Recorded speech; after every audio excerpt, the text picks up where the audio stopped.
जलजला आया,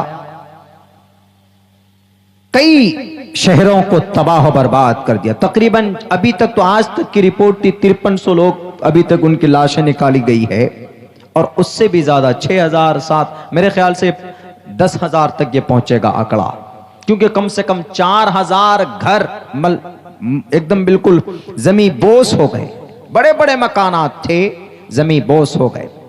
साइंस तो ये कहता है, साइंस कहता है कि ये जलजले क्यों आते हैं, लेकिन कुरान और हदीस, कुरान और शरीयत क्या कहती है, मैं वो भी आपके सामने रखना चाहता हूं।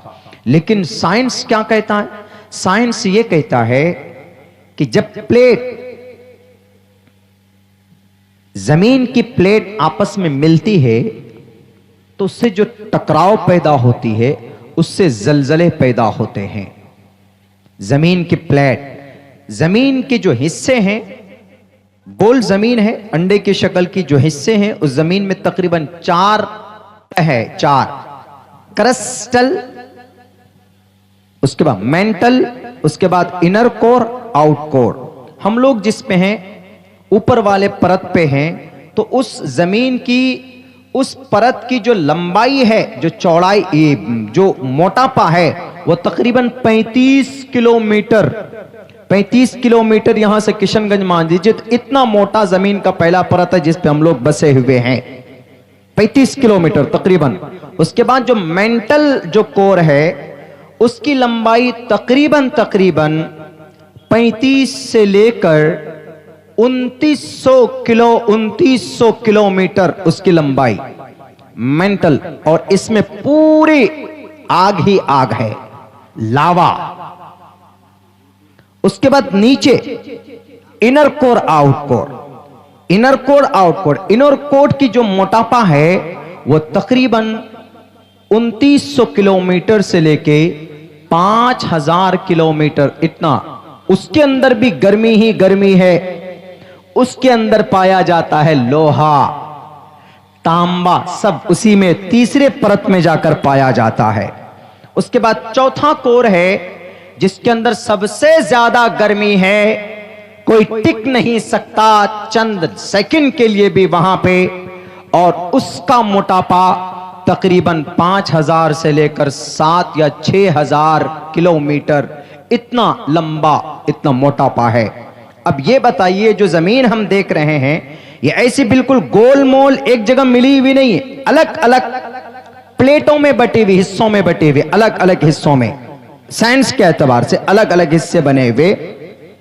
पहले हमारा भारत अफ्रीका में मिला हुआ था, लेकिन प्लेट के खिसकने की वजह से ये इधर जुड़ गया, और ऐसा नहीं कि 100 साल में, 200 साल में, 300 साल में हमें पता चल जाएगा कि जमीन खिसक रही है, नहीं, हजारों साल लग जाते हैं, सैकड़ों साल लग जाते हैं। ये साइंस का अकीदा है, साइंस का कहना है।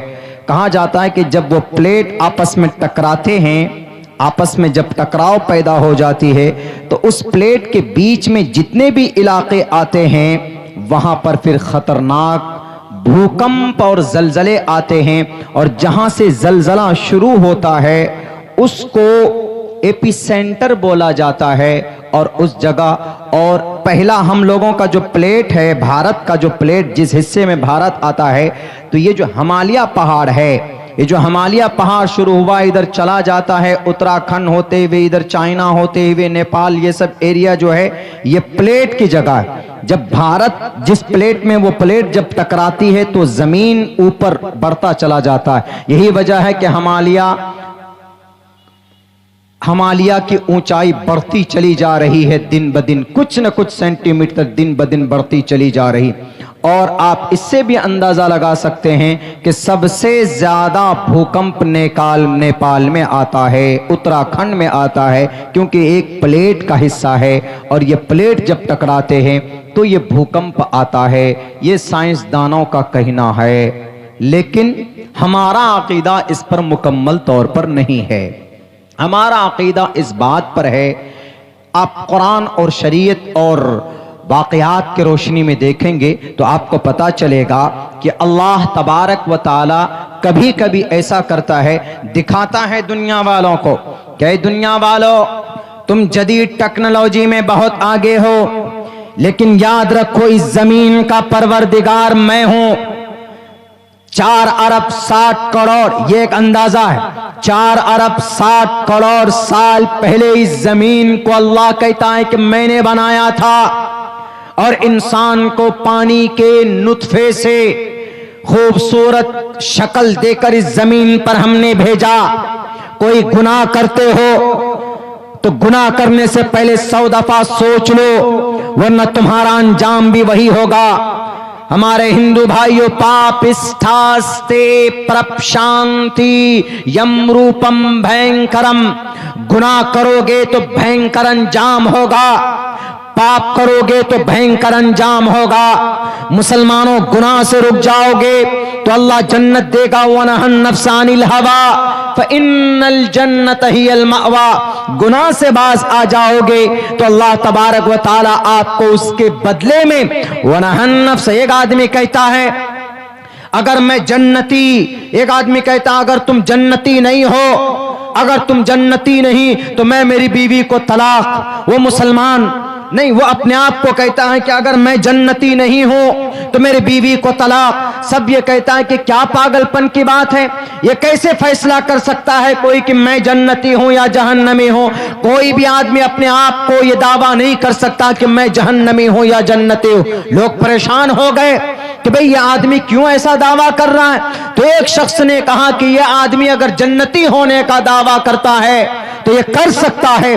दलील उसने पेश ये की कि अल्लाह ने कुरान करीम में साफ लफ्जों में ऐलान किया, वनहन नफ्सा अनिल हवा, अगर कोई इंसान नफ्स को ख्वाहिशात पूरी करने से रोकता है, यानी बेनमाजी बनने से रोकता है, नमाज पढ़ता है, बुरा नहीं बोलता है, किसी का बुरा नहीं करता है, किसी के हक हुकूक को नहीं लूटता है, तो ऐसी सूरत में अल्लाह ने उसके लिए कहा फ़इन्नल जन्नत हियल मअवा। जो इंसान ख्वाहिश नफ्स की पैरवी नहीं करता, जो इंसान रब्बे जुल जलाल की पैरवी नहीं करता, अपने रब की शरीयत के मुताबिक जिंदगी गुजारता है, रब ऐलान करता है फ़इन्नल जन्नत हियल मअवा।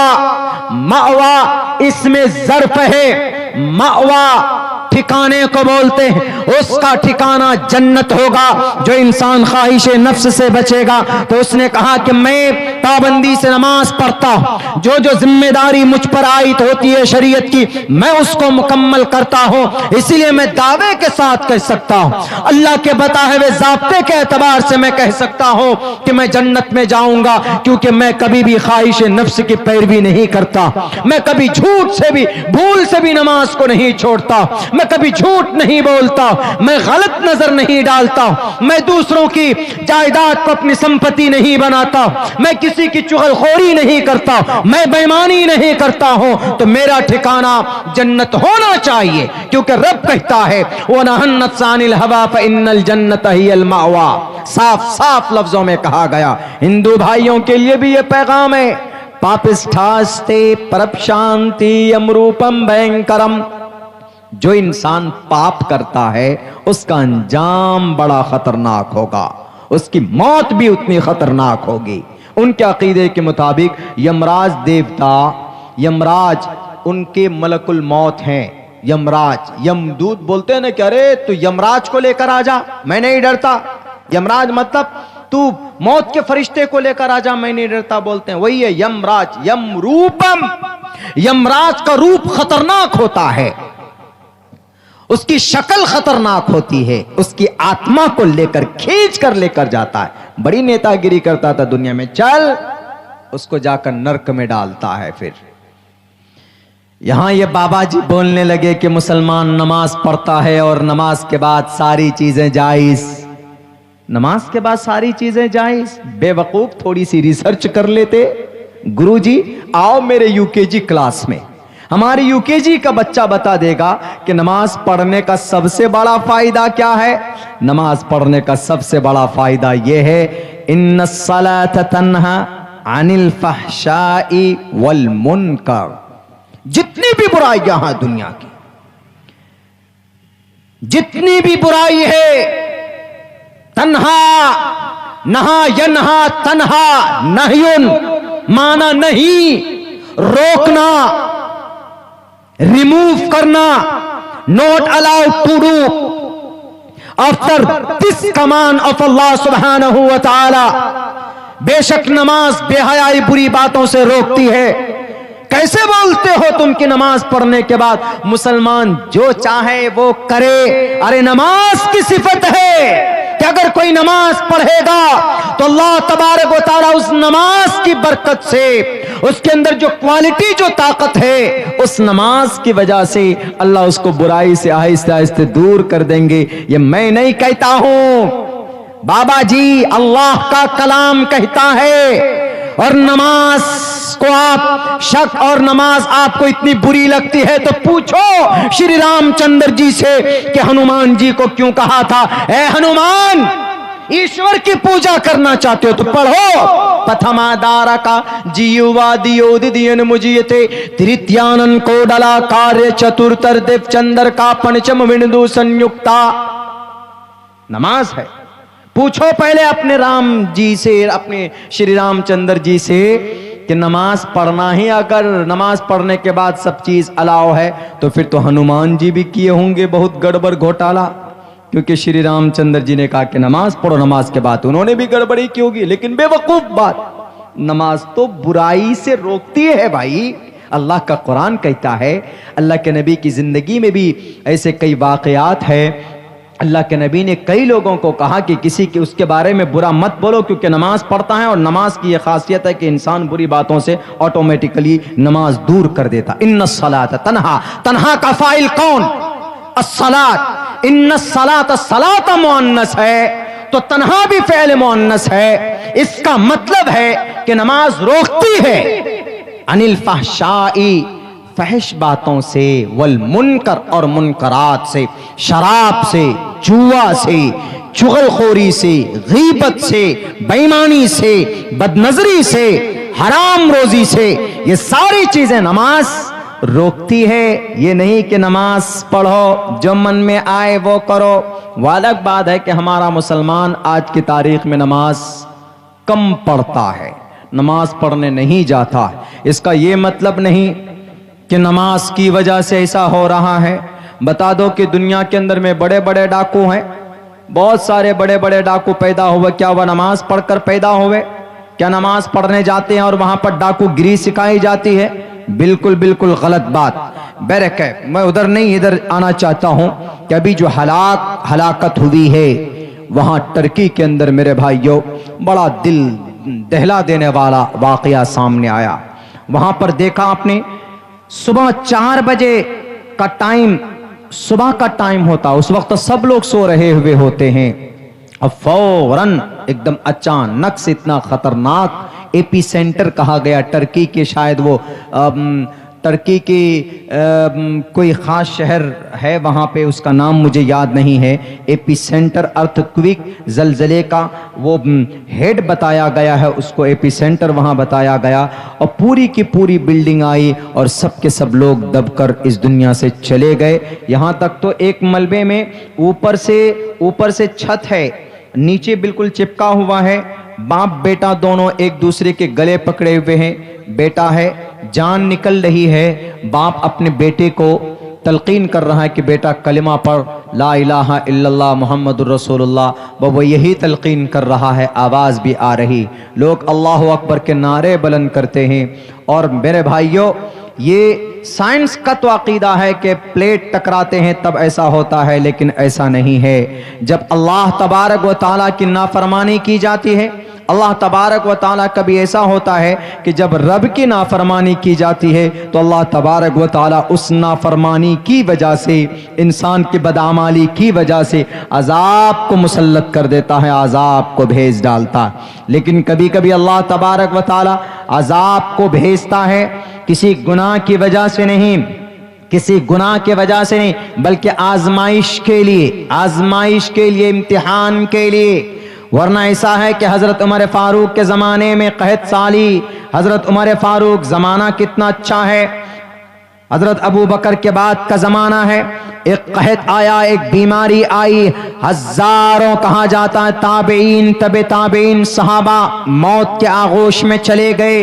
इसका ये मतलब नहीं है, बल्कि इंसान जब गुनाह करता है तो कभी कभी अल्लाह तबारक व तआला इंसानों को याद दिलाने के लिए कि इंसानों तुम्हारे गुनाह बढ़ चुके हैं। अम्मा आयशा से पूछा किसी ने कि अम्मा आयशा ये बताओ, अम्मा आयशा बल्कि रावी हैं, अल्लाह के नबी अलैहिस्सलाम से पूछते हैं, अल्लाह के नबी अलैहिस्सलाम की हदीस रिवायत करती है, वो फरमाती हैं कि जब इंसानों में 3 गुनाह कसरत से हों तो अल्लाह तबारक व तआला वहां जलजले को भेजता है। हमारा भी इलाका नेपाल से बहुत करीब है, हमारा ये एरिया, आपका ये पूरा एरिया नेपाल के करीब आता। सबसे ज्यादा जलजला इसी प्लेट से शुरू होती है।